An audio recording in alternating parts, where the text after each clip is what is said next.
Hey there, YouTubers. Right, so we are replacing the Intel laminar stock cooler here that came with the i9-12900, and as far as I know, that is the only model that comes with it.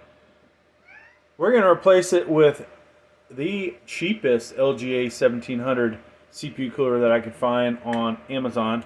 That would be that ID Cooling SE-214 XT that just went by. Now I'm going to be doing a comparison, folks, comparison video. I'm basically trying to figure out what the cheapest CPU cooler that I would recommend for this i9-12900, because even though I like the way this looks, I wouldn't necessarily recommend it. Now, is it okay for gaming? It looks like for most gaming it's fine. Temperatures didn't get too ridiculous, but the fact is, when you run a benchmark, we are seeing 100 degrees. And I want to know the actual numbers this thing can put out, right? So it ain't happening with this stock cooler. Alright, so looks like we had plenty of thermal paste. Now this guy is probably pretty darn good for the i7. Definitely an i5, but for the i9, leaves a little bit to the imagination as far as, like I said, we want to see the best scores that we can get. I'm going to clean this up and we'll go ahead and get the other one out. Alright, so we've got to get rid of our bracket. And as you may have noticed in the other video, we lost our double-sided tape on this. So, I promised I would read the directions before we do this next installation. And guess what? I didn't get around to it. So we're going to have to wing it. Or at least pause the video while yours truly tries to understand the directions. Kind of just playing, but so one thing, here's this. It came in, as you may have noticed in the unboxing video, a little damaged, right? No damage to the box, but that just shows you that it was poorly packaged inside. Alright, so we know we have a base plate in here. That's not it. Here is our base plate. So folks, I'm not going to take off this tape because this isn't going to stay on here that long, but know that you, for permanent installation, you'll want to do that, okay? And there is some play in these, which is interesting because this motherboard, I don't know, I think this is the only one of these 12th gens I have that does this, but it's almost got two sets of holes in it. As if they were thinking ahead of time that they would need to make these more compatible with other CPU coolers. As you may have noticed in one of my videos, we showed that you cannot install a LGA 1151 stock cooler on the 1700 and vice versa. Alright, so that is in there. And folks, I do have my glasses here this time. So we're going to be doing obviously LGA 1700. This is 12th gen. So let's fold that over like that. Now the first thing was to put that on, remove the tape. Like I said, we didn't do that though. Now we need to find parts, see that 5 or 6. So 5 is LGA 1700. 5 is shown right there. So it's got a bit of a rib to it, folks. So we're going to look in our part bag and look for the one that's got the ribs on it. And here's our part bag. And it would appear, folks, that it's this guy right here. And look at that. Even says LGA 1700 on it. So We know we'll be putting these here. Now, unlike good old, so it doesn't matter which way you put them on there. Unlike Noctua though, they're barely in that thing, right? Alright, so going back to our instructions, we saw that. We have to put our support on there. And this, folks, is probably going to be a bit of a pain in the ass, I can tell you. Now here's another thing. You see these posts right here? Threaded posts. These have to go on here a specific way. And what you want to do, folks, is figure out, here's my CPU cooler. It is not symmetric.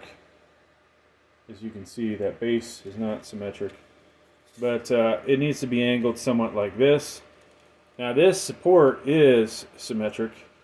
At least, you know, this way, that way, right? So if we say that we want this thing here, then we know that this guy's got to be lined up like this, all right? I had to do that again. And now this is going to be, it looks like these things are going to move around on me a little bit. So that's one thing about this design. That aspect's not the best in the world, but hey, if you're patient, you'll get it to work. So we're going to drop the screws in.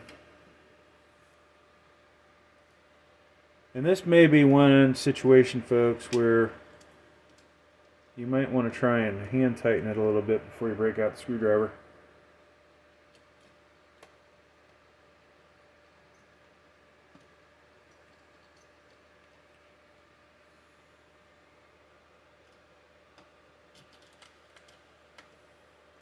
And this is definitely one of those places where you hope that the manufacturing tolerances are right on the money.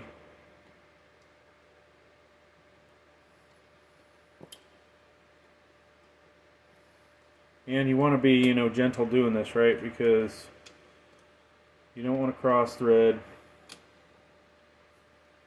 You're hoping that you've got things lined up.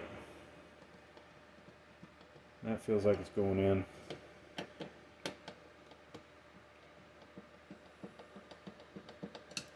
So let's just check here. Got it lined up. I get an A. I get a star today, right? So when I was doing this earlier, I accidentally dropped my screwdriver. Hopefully I didn't ruin the motherboard. I don't know if you guys have ever dropped a screwdriver on your motherboard. There's one place where you do not want to drop it, and that is when you don't have a CPU in here or a CPU cover, which I have done.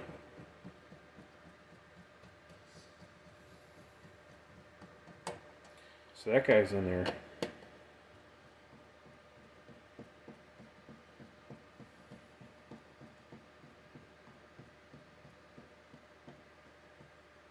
Feels like it's tightening, folks.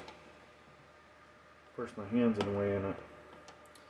This is where, you know, you wish, if you're a viewer, you're probably like, God, I wish this guy had more money. Maybe he would, you know, change camera angles when he's screwing stuff in.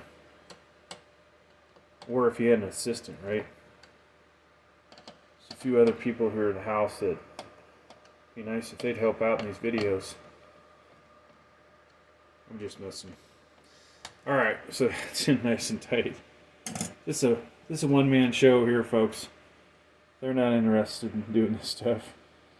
So we've got, so far we've put 5, 3, and 7. Now we're going to move over here to that, if it'll focus.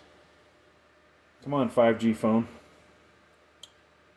Okay, they're telling us to put our thermal paste in. So this came with thermal paste, folks. And what you would do, I'm not going to use theirs because I don't know how good a quality it is. But, you know, this is a $550 CPU. I'm going to use something a little better quality. But you would cut this right here. Well, it's already pre-cut. So tear that, and then voila. I'll save this for next Celeron build. I'm going to use this Arctic MX4. Should be a little bit better.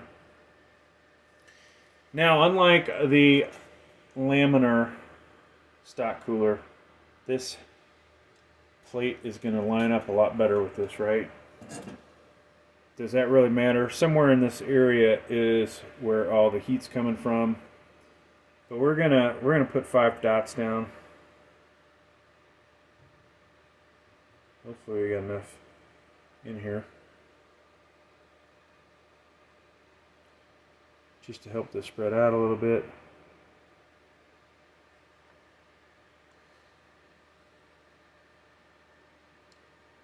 All right. There's all kinds of ways to put thermal paste on there. So we've done that. Now, folks, guess what? We can put that in. So what are we adding here? Number 11 is this screw. That is in the other bag, okay? That's in this bag. And one thing you don't want to do, if you have thermal paste on your hand, you want to get that off before it smears all over the place. All right. Getting this out. So there's, you know, because of the way people have patents and all that good stuff, everybody's got to try and come up with a different way to skin the cat, right? Which is a shame, because there's some really simple designs out there. Make life a lot easier. But, you know, is what it is, right? So that guy's going to sit on there. And this is where you want to have better lighting than what we're showing.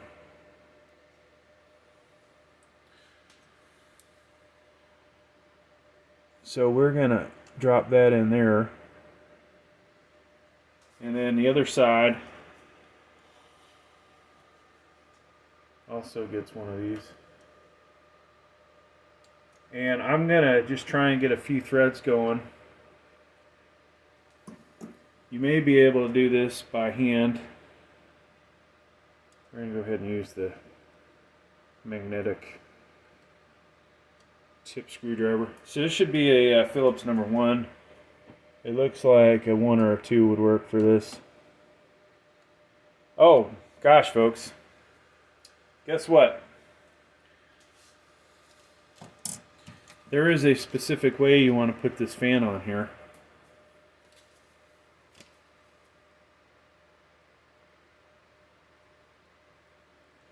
And of course your directions don't tell you that, right? So I told you this before, it wasn't symmetrical. And what you can see is on this side we have a bigger gap. If you guys can see that. Let's see if we line this up just right. So this is fatter from the end of this to that. From here to there is less, right? So this is the orientation that you want, because you're going to have your fan on this side, sucking in cold air, pushing it through here and out the back, all right? So we didn't cover that. We just kind of jumped in it. Hopefully I didn't ruin anybody's day here with that.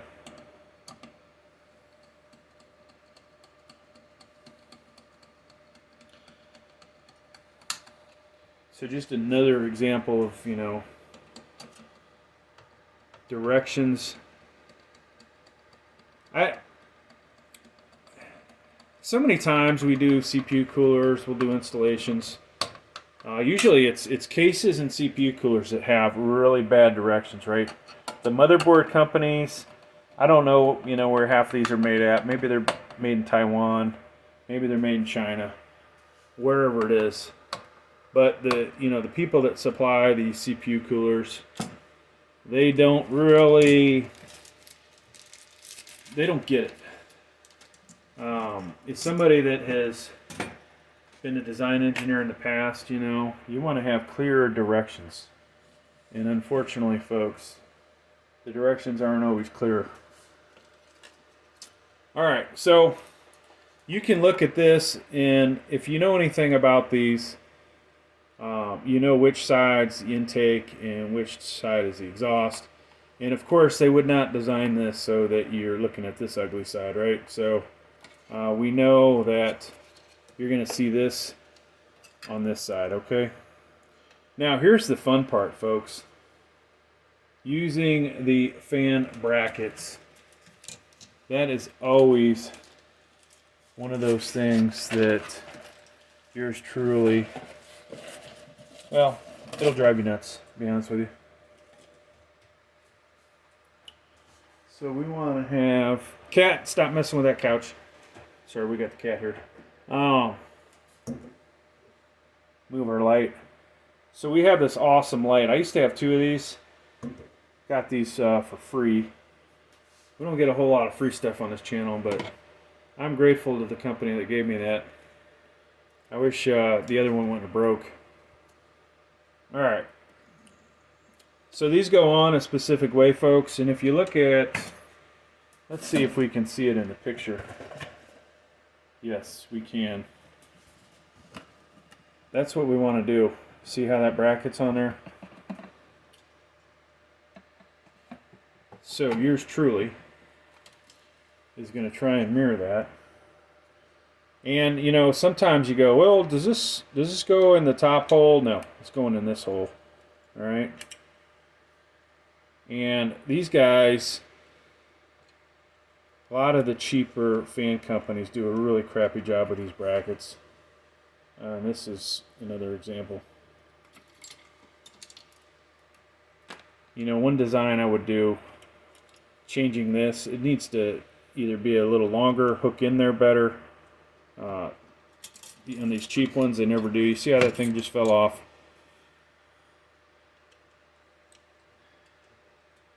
That's why, you know, sometimes folks just buy the Noctua and be happy.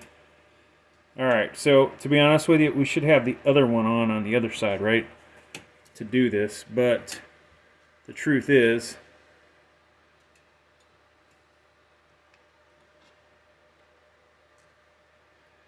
wow, that thing, there's probably a reason this is $20.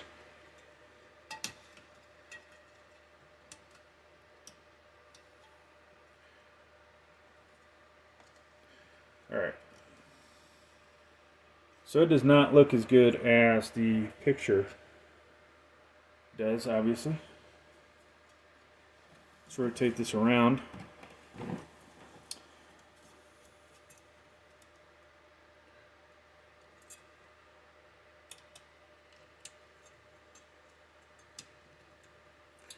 And drop that in there. Alright, so it's secure.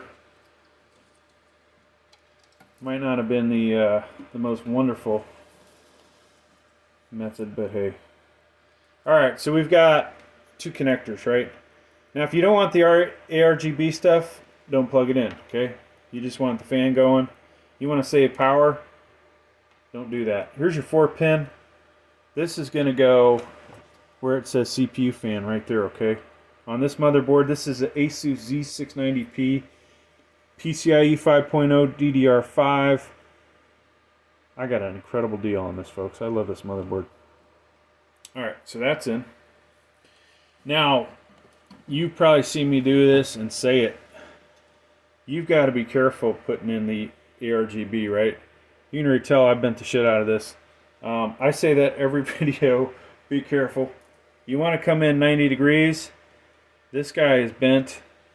You know, is what it is, right? But when you have a brand new one of these, it will not be bent. So I've got to get my pins in the hole, which unfortunately means I'm coming in slightly at an angle. And now I can bend them back the way they need to be. Alright. So there you go, folks. That's the installation. And I will turn this on here in a minute. So hang on for that. Alright, folks. So in case you wanted to know what kind of mess we have here, this is the I9-12900, and in a moment I'll turn this on. There's your ID cooling CPU cooler over it. That right now we currently have the RX 6600 XT on here and a GTX 1660 Ti. 16 gigs of DDR5 RAM there. And let me go ahead and get that going. Let's shut the light off. And hopefully this will fire up, folks, with no problem. And there we go, folks. That's what it looks like. Let me shut the light off for y'all. So this is supposed to be addressable ARGB or ARGB. I would assume with the software, like it says on the front of the box, we should be able to change the color patterns. And I think you can see it's changing here, so that's a good sign. Thanks for checking out the video. Please like, please subscribe. Thank you.